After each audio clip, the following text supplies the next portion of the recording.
The first ship appeared over New Geneva Colony on a Tuesday morning. It hung in the sky like a dark metal cloud, bigger than any building the colonists had ever seen. The ship made no sound. It just waited there, blocking out the sun. Captain. Lisa Hayes was drinking coffee in the command center when the alarm started screaming. She put down her cup and ran to the main screen. The thing in the sky was huge. Lisa had been a soldier for 15 years, but she had never seen anything like this. "Get everyone inside the shelters," she ordered. "Now?" The colonists moved fast. They had practiced this drill many times. Mothers grabbed their children. Fathers locked their shops. Everyone knew where to go. Within 20 minutes, most of the colony was underground in the safety bunkers, but the aliens were not interested in destroying buildings. They wanted something else. The first beam of light came down from the ship at exactly noon. It was bright, blue, and made a humming sound. The beam hit the main shelter where most of the women and children were hiding. Lisa watched from the command bunker as the beam cut through the thick metal doors like they were made of paper. "What do they want?" asked Lieutenant Bob Martinez, Lisa's second in command. Lisa did not answer. She was watching the screen in horror. Tall figures in dark armor were walking out of the light beam. They moved like humans but were much bigger. Their helmets covered their faces completely. Each one carried a weapon that glowed with the same blue light as their ship. The aliens moved through the shelter quickly. They were not killing anyone. They were taking people. But not everyone. Only the women. Lisa's sister Kate was in that shelter. Kate was a teacher who had come to New Geneva just 2 months ago. She was young and smart and always made Lisa laugh. Now she was down there with those things. "Captain, we need to do something," Bob said. Lisa tried to call the shelter on her radio. No answer. She tried to contact Earth Command. The signal was being blocked. The aliens had cut off all communications. "Get our weapons," Lisa ordered. "We go in."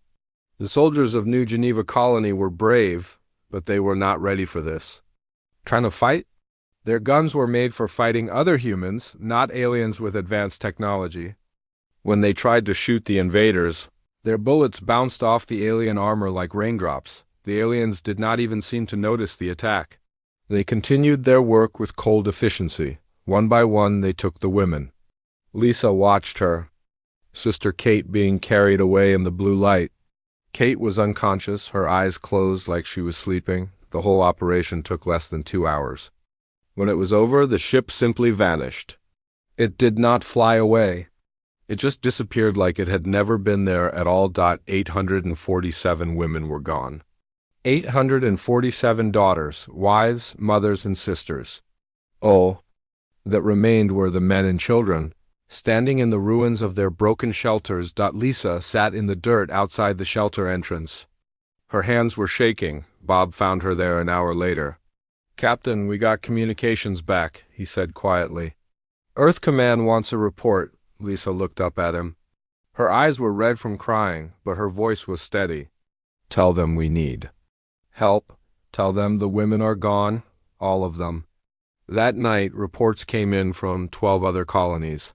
The same thing had happened everywhere. Ships appeared, women were taken. Then the ships vanished. On Earth, Commander Jake Martinez was working late in his office at Defense Command when the reports started coming in. Jake was a career soldier, a man who had seen war and death and every kind of human cruelty. But as he read report after report, his hands began to shake with anger. The pattern was clear. These aliens, whoever they were, had one goal. They wanted human women. They had the technology to take them easily. And they seemed to think humans were too weak to fight back. Jake picked up his secure phone and called General Frank Stone. "Sir, we have a situation," Jake said. "I'm reading the reports now," General Stone replied. His voice was grim. "How many colonies?" 15 so far. "Maybe more. They took almost 9,000 women in one day." There was silence on the phone for a moment. Then General Stone spoke again. "Jake, I want you to understand something. This is not just an attack on our colonies. This is an attack on our families, on our future. These things think they can come to our worlds and take our people like we're some kind of farm animals. Yes, sir.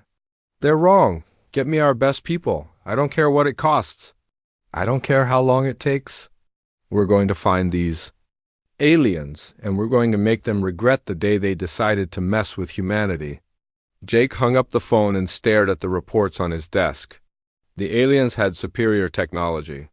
They had faster ships and better weapons. They could appear and disappear at will. By every measure, they were stronger than humanity. But they had made one mistake. They had picked a fight with a species that did not know how to give up. They had taken human women. And now every man on Earth would be coming for them. Jake opened his computer and began typing orders. He would need snipers. The best marksmen humanity had ever produced. If these aliens thought technology was everything, they were about to learn about human precision and determination. The war had begun, and humanity would fight it their way. Master Sergeant Danny Brooks was cleaning his rifle when the call came. He had been doing the same thing every morning for 20 years. Clean the weapon, check the scope, count the bullets. It was a ritual that kept him calm and ready. The rifle was his old friend, a custom-built .50 caliber that had traveled with him through 3 wars. Danny had made shots with this gun that other snipers said were impossible. His record was 2,847 meters on a windy day in Afghanistan. The bullet had flown for almost 4 seconds before finding its target. His phone rang. The caller ID showed General Stone's direct line. "Brooks here," Danny answered. "Sergeant, I need you in Washington, now," General Stone said. "Pack your gear?" "All of it. What's the mission, sir?" "Aliens took our women, Brooks. We're going to take them back." Danny had heard the news reports. Most people thought it was some kind of joke or movie publicity stunt. But General Stone was not the kind of man who made jokes about war. 2 hours later, Danny was on a military transport plane heading to the Pentagon. He brought his rifle, his spotting scope, and a small bag of personal items. In the seat next to him was a thick folder marked "Classified." The briefing room was filled with the best shooters in the American military. Danny recognized most of them. There was Chris Campbell from Army Rangers, a thin man with steady hands who could put 5 bullets through the same hole at 800 meters. Elena Rodriguez sat in the corner, a Navy SEAL who had won the international sniper competition 3 times. Ryan Kelly was there too, the young Marine who everyone said would break Danny's distance record someday. Ryan had been an Olympic shooter before he joined the military. His eyes were red like he had been crying. "They took my wife," Ryan said quietly when he saw Danny looking. "She was visiting her sister in the New Geneva colony." General Stone walked into the room and everyone stood up. Behind him came Commander Martinez and a woman Danny did not recognize. She was wearing a lab coat and carrying a metal briefcase. "Sit down," General Stone said. "What I'm about to tell you is classified at the highest level, Dr. Susan White. Here is our top alien technology expert. 3 days ago, we recovered pieces of alien equipment from one of the attack sites." Dr. White opened her briefcase and pulled out what looked like a helmet. It was black and smooth, with strange symbols carved into the metal. "This is a Valdorian combat helmet," she said. "The aliens call themselves the Valdorian Empire.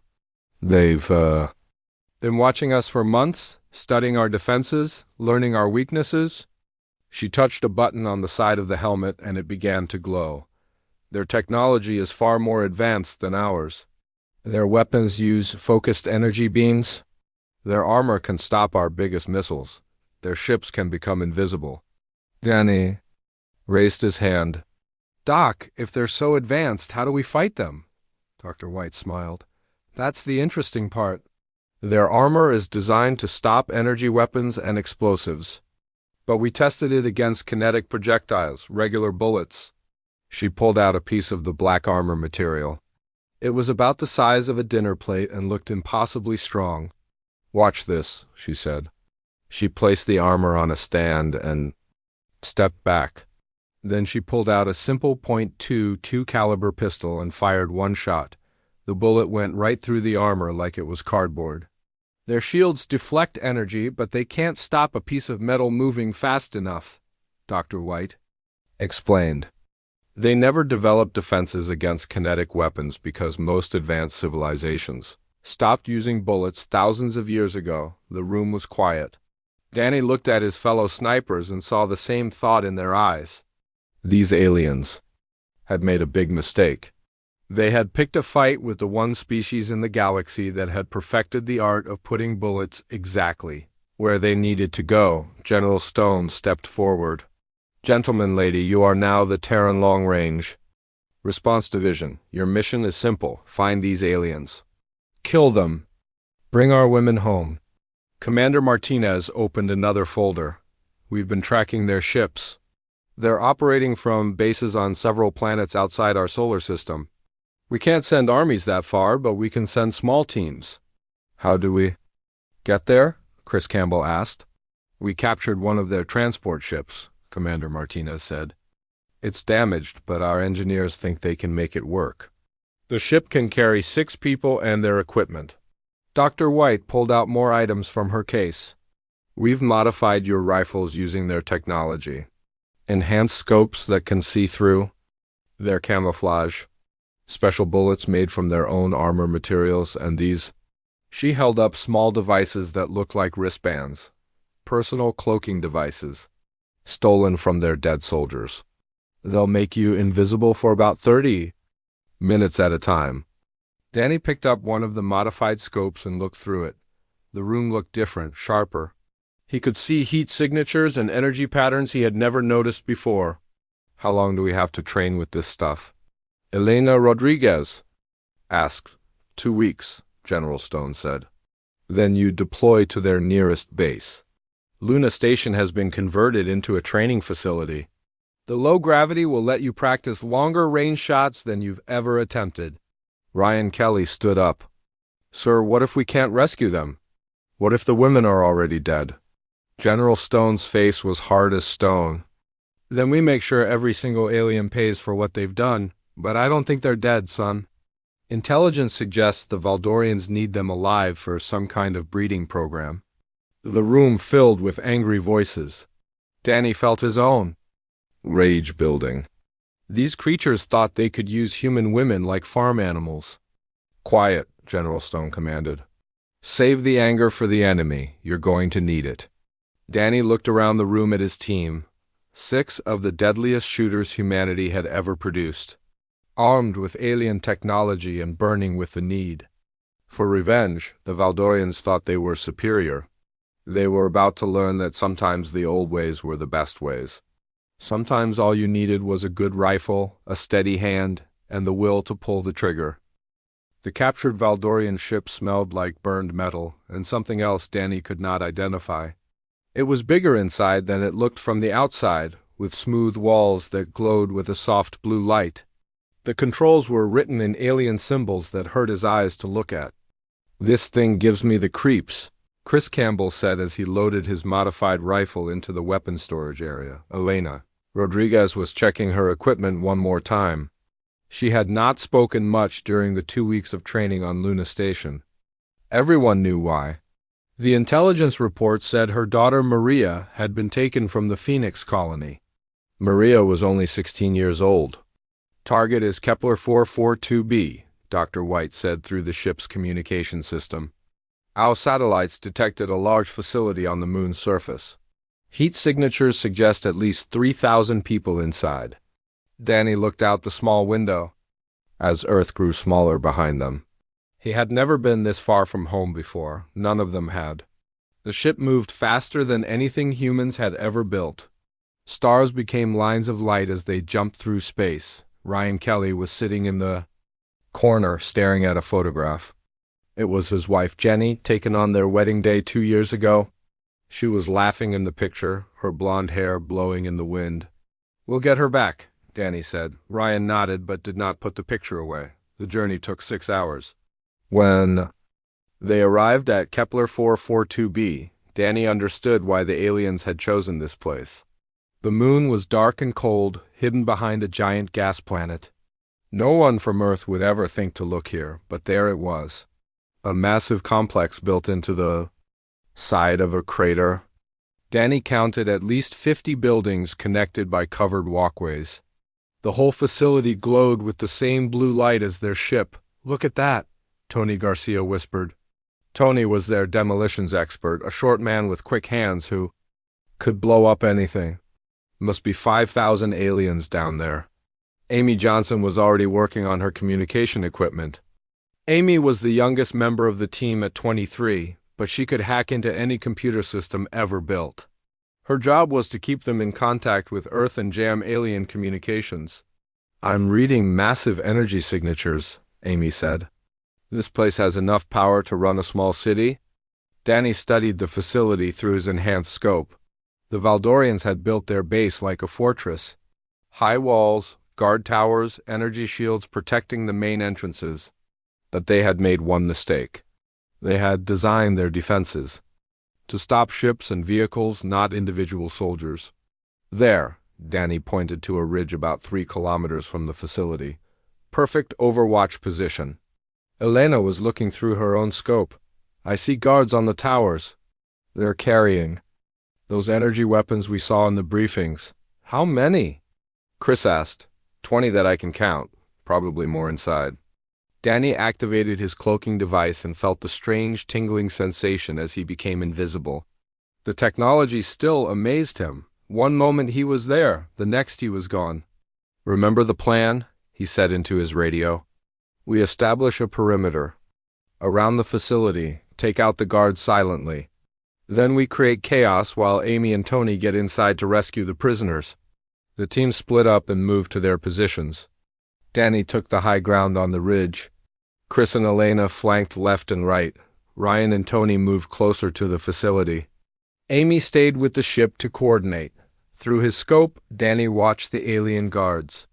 They were tall and moved with mechanical precision. Their dark armor made them look like machines rather than living creatures. Each one carried a rifle that glowed with blue energy. "Ghost 1 in position," Elena's voice came through his earpiece. "Ghost 2 ready," Chris reported. "Ghost 3 standing by," Ryan said. Danny aligned his crosshairs on the nearest guard tower. The alien inside was looking out at the empty landscape, completely unaware that death was watching him from 3 kilometers away. "Ghost protocol is active," Danny said. "On my mark. 3, 2, 1, mark." Danny's rifle bucked against his shoulder. The bullet flew through the thin atmosphere and struck the alien guard in the center of his helmet. The creature dropped without a sound. At the same moment, Elena and Chris fired their own shots. 2 more guards fell. The aliens in the other towers began to look around in confusion. They could not understand where the shots were coming from. "Targets down," Elena reported, moving to secondary positions. The beautiful thing about being a sniper was the fear it created. The aliens knew they were under attack, but they could not see their enemies. Every shadow might hide death. Every moment might be their last. Danny shifted his aim to another tower and fired again. Another alien fell. The creatures began to panic. They started shooting their energy weapons at random, lighting up the night with blue beams that hit nothing but empty rock. "They're scared," Chris said over the radio. There was satisfaction in his voice. More shots rang out. Ryan had moved close enough to target the guards at the main entrance. Tony was placing explosive charges on the facility's power generators. Amy was working to disable their communication systems. Within 30 minutes, the outer defenses were destroyed. The mighty Valdorian fortress had been reduced to chaos by 6 humans with rifles. "This is Ghost 5, Amy reported. "I'm detecting movement inside the main building. Large numbers of people being moved to the lower levels." "Our people?" Danny asked. "Heat signatures match human females." "They're alive, Danny. They're all alive." Danny felt a surge of hope and anger. The women were alive, but for how long? Time to end this. All units converge on the main building. "Let's bring our people home." The rescue at Kepler 442b changed everything. When Danny's team returned to Earth with 3,000 rescued women, the whole world saw the footage. Human snipers had done the impossible. They had beaten aliens with technology thousands of years More advanced than anything on Earth. President Patricia Williams stood before the cameras in the White House 3 days later. Her face was hard with determination. The Valdorian Empire believes they can take our daughters, our wives, our sisters, and face no consequences, she said. They are wrong. Today I am authorizing Operation Longshot. We will hunt these creatures across the galaxy until every human woman is returned home. General Stone's office became the center of a war machine unlike anything humanity had ever built. Maps of distant star systems covered the walls. Scientists worked around the clock to build more enhanced rifles. Factories that once made cars now produced bullets designed to kill aliens. Captain Sandra Mills received her orders on a cold Monday morning. Sandra was a former police sniper from Detroit who had joined the military after the first alien attacks. She was calm under pressure and never missed a shot that mattered. "You're taking Team 7 to the Vega system," Commander Martinez told her. "Intelligence says the aliens have a supply depot there. Destroy it." Sandra's team was smaller than Danny's, but just as deadly. Corporal Ben Adams had been a Marine sniper in Iraq before the aliens came. He was the one who had figured out how to make bullets from alien armor materials. The new bullets could punch through anything the Valdorians had. Sergeant Maria Santos was their close combat specialist.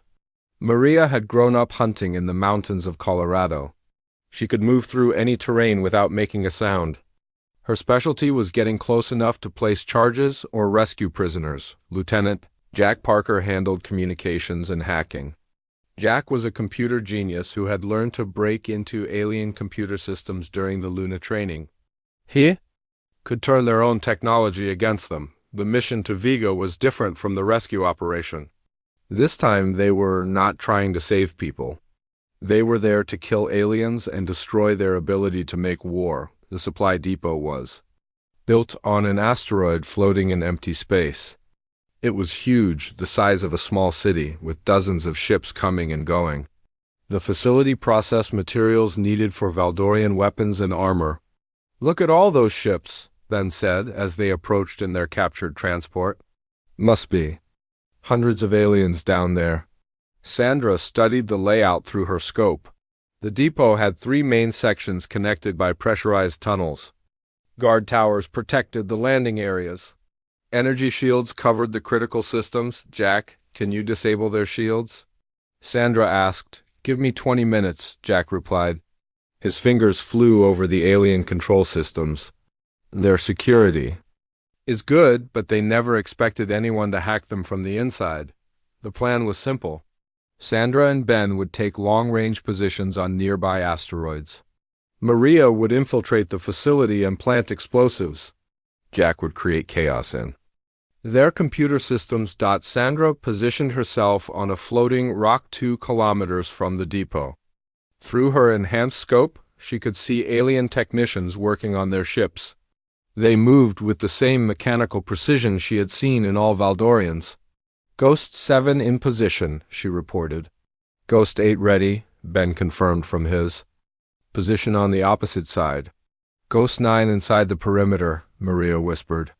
She had used her cloaking device to sneak past the outer guards. Jack's attack began first. Suddenly, lights started flashing throughout the depot. Alarms began screaming. Ships that were trying to land started spinning out of control. "Their navigation system is down," Jack reported with satisfaction. "So is there a communication network?" That was Sandra's signal. She lined up her first shot on an alien supervisor who was trying to restore order near the main power station. The bullet flew across empty space and took the creature's head clean off. Ben fired at almost the same moment, targeting a group of guards who were running toward Maria's position. His enhanced bullets went right through their armor like it was made of paper. The aliens panicked, just like they had at Kepler 442b. They were not used to fighting an enemy they could not see. Their energy weapons lit up space as they fired at shadows and empty rocks. Sandra kept shooting. Each bullet found its target. Alien after alien fell to precise shots from impossible distances. The creatures had no defense against human marksmanship. "Charges placed," Maria reported. "Getting out now?" "All units, clear the area," Sandra ordered. They were barely a safe distance away when Maria's explosives went off. The depot disappeared in a massive fireball that lit up the entire asteroid field. Billions of dollars worth of alien war materials turned to space dust in seconds. The victory at Vega was just the beginning. Over the next 6 months, human sniper teams struck at Valdorian targets across 12 star systems. Supply lines were cut, command centers were destroyed. Every alien leader who showed his face was marked for death. The Valdorians tried to adapt. They developed new armor, but Ben Adams created better bullets. They installed better shields, but human snipers found ways around them. They tried to hide their bases, but Jack Parker's hacking skills could find anything. Most importantly, other alien species began to take notice. The Valdorian Empire had enslaved dozens of worlds over the centuries. Now those enslaved people saw that the mighty empire could be beaten. Rebellions started on Valdorian slave worlds. Supply convoys were attacked by former prisoners. Captain Sandra Mills became a legend across the galaxy. The alien slaves called her the ghost who kills from afar. Valdorian commanders lived in fear of her rifle. Some refused to leave their bunkers, but Sandra and her team were just one small part of a much larger war. Hundreds of human sniper teams were now operating across Valdorian space. Each one was causing massive damage to the Empire's ability to fight. In his command center on the Valdorian homeworld, Emperor Valder III stared at reports of yet another destroyed base. His military advisors stood around him in fear. "How many ships have we lost this week?" the Emperor asked. 47, my lord, his chief general replied, "and 13 supply depots. The humans are systematically destroying our infrastructure." "Emperor." Valder looked at the star map on his wall. Red marks showed every location where humans had struck. There were hundreds of them. "Find me a solution," he ordered, "or I will find new advisors." 2 years after the first harvest, Master Chief Rebecca Taylor stood on the command deck of the human battleship Liberty. Through the massive windows she could see Valdoria Prime, the alien homeworld that had terrorized the galaxy for 1,000 years. Rebecca had been promoted after leading 50 successful missions against Valdorian targets. She was now in charge of all human sniper operations. Under her command were 3,000 of the deadliest marksmen humanity had ever produced. The planet below was beautiful in a cold way. Purple mountains rose from silver seas under a pale green sky, but Rebecca knew what lay beneath that beauty. This was the heart of an empire built on slavery and conquest. "Orbital positions established," reported Colonel Steve Parker. Steve had taken over from Danny Brooks after Danny was wounded in the assault on the Centauri base. "All sniper teams are in place." Rebecca looked at the tactical display. Human forces surrounded the planet completely. Every ship, every escape route, every military installation was under the crosshairs of a human rifle. The Valdorians were trapped on their own world. For 6 months, the siege had continued. No Valdorian ship could leave the planet. No supplies could get in. The mighty empire that had once ruled half the galaxy was slowly starving to death. "Any word from Emperor Valder?" Rebecca asked. "He's still refusing to surrender," Steve replied. "Says the empire will never bow to primitive species." Rebecca smiled coldly. "Let him think humans were primitive."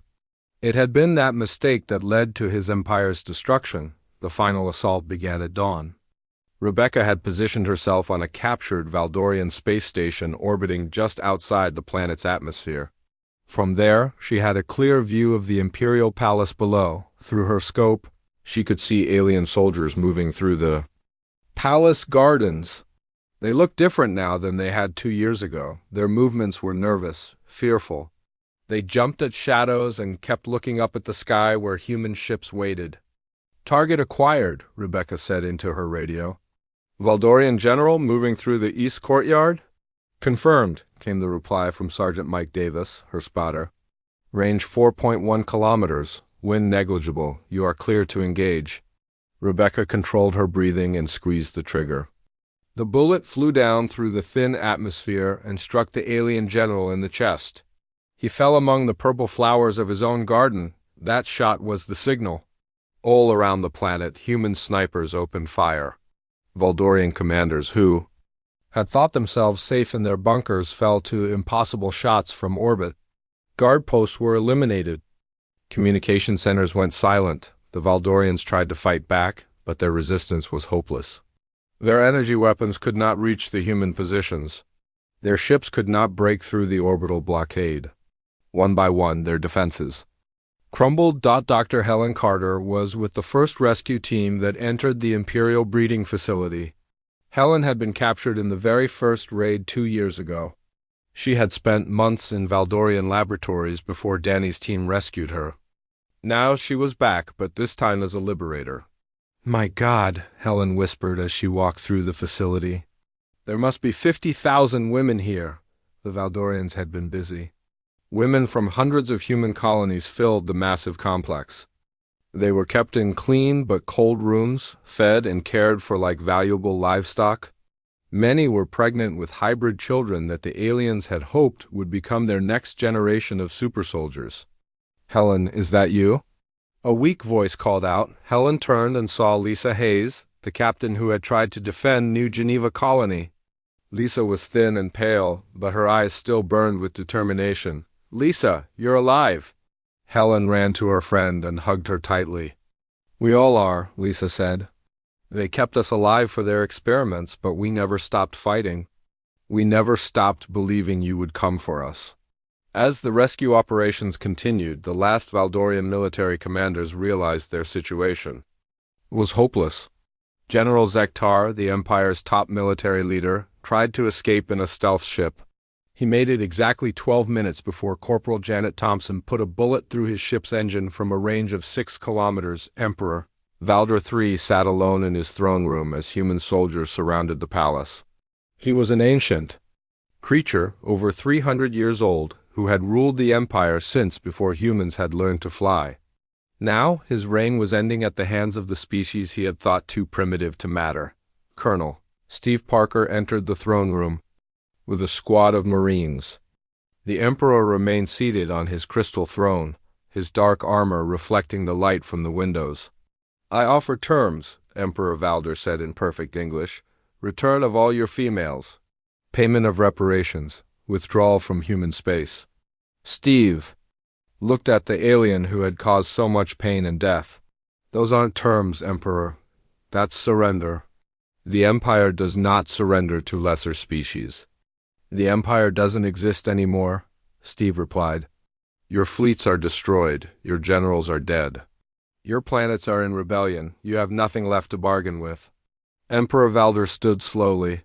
He reached for the ceremonial weapon at his side, but froze as red laser dots appeared on his chest. Human snipers had him targeted from 12 different positions. "One move," Steve warned. "That's all it takes." The Emperor's shoulders sagged in defeat. The weapon fell from his hands and clattered on the crystal floor. "The Valdorian Empire formally surrenders," he said quietly. The war was over.